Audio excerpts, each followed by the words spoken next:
आम्ही जी सोनम वांगचुक यांच्या आंदोलनाचा आजचा 21वा दिवस आणि उद्याचा 21वा दिवस तुम्ही आंदोलनाला पाठिंबा देऊन उद्या भेट घेणार आहात, काय नेमकं नियोजन आहे?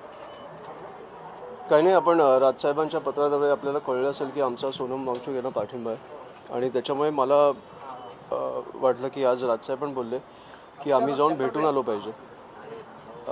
20 दिवस झाले त्यांनी काही खाल्लं नाही आहे, फक्त पाण्यावर आहेत आणि त्याच्यामुळे मला वाटतं की अख्खा देश एकत्र उभं राहायला पाहिजे. त्यांचा तो आवाज मला वाटतं केंद्रापर्यंत पोचला पाहिजे की आपण जर बघितलं तर सोनम वांगचुक यांच्यासारख्या लोकांनी भारतीय सैन्य दलासाठी देखील काही प्रकारचे टेंट उभारले.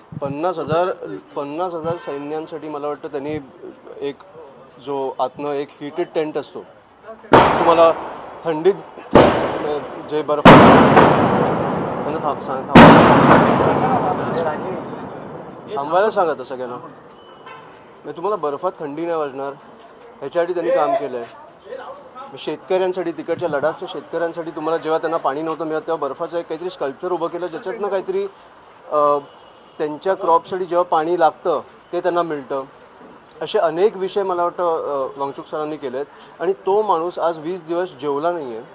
तर मला वाटतं की कुठेतरी एक देश म्हणून आपण एकत्र आलो पाहिजे आणि काही मागण्या चुकीच्या नाही आहेत. असं असतं तरी सरकार त्यांच्याकडे मात्र लक्ष देत नाही. हे सगळं मी उद्या बोलेन ना. थँक्यू.